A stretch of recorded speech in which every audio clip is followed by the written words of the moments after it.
ముఖ్యమంత్రి ఎక్కడ కూర్చొని పనిచేసి బెంగళూరులో కూర్చుంటే ఇడుపుల పాయకి పోతే అదే రాజధాని.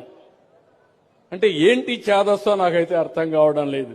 బాబు గారు, చాదస్తం జగన్ గారిది కాదు, చాదస్తం మీది. జగన్ గారు చెప్పింది ఇంగ్లీష్లో. మరి మీ అబ్బాయి స్టాన్ఫోర్డ్ చదువుకున్నాడు కదా, ఒకసారి ఇంగ్లీష్లో జగన్ గారు చెప్పింది ఏమిటో ఆయన దగ్గర నుంచి నేర్చుకోండి. జగన్ గారు చెప్పింది మళ్ళీ ఓసారి వినిపిస్తాను, కొంచెం చెవులు పెద్దవి చేసుకొని వినండి. There is no word as such as capital.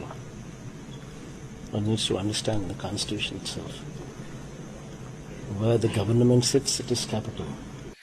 Jagan గారు చెప్పింది కాన్స్టిట్యూషన్ ప్రకారం, రాజ్యాంగం ప్రకారం క్యాపిటల్ అనే పదానికి డెఫినేషన్ లేదని. మరి 40 సంవత్సరాలు రాజకీయ చరిత్రలో, ఇన్ని సంవత్సరాల సీఎంగా మరి క్యాపిటల్ అనే పదానికి డెఫినేషన్ ఉందో లేదో చదివారా కాన్స్టిట్యూషన్ లో?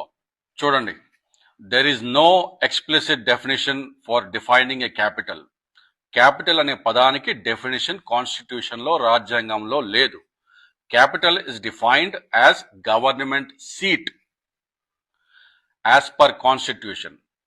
సో మీరు అంబేద్కర్ రాసిన రాజ్యాంగానే కదా నమ్మేది, మీరు సొంతగా ఏం రాయలేదు కొత్తది. గుజరాత్ క్యాపిటల్ ఏంటండి?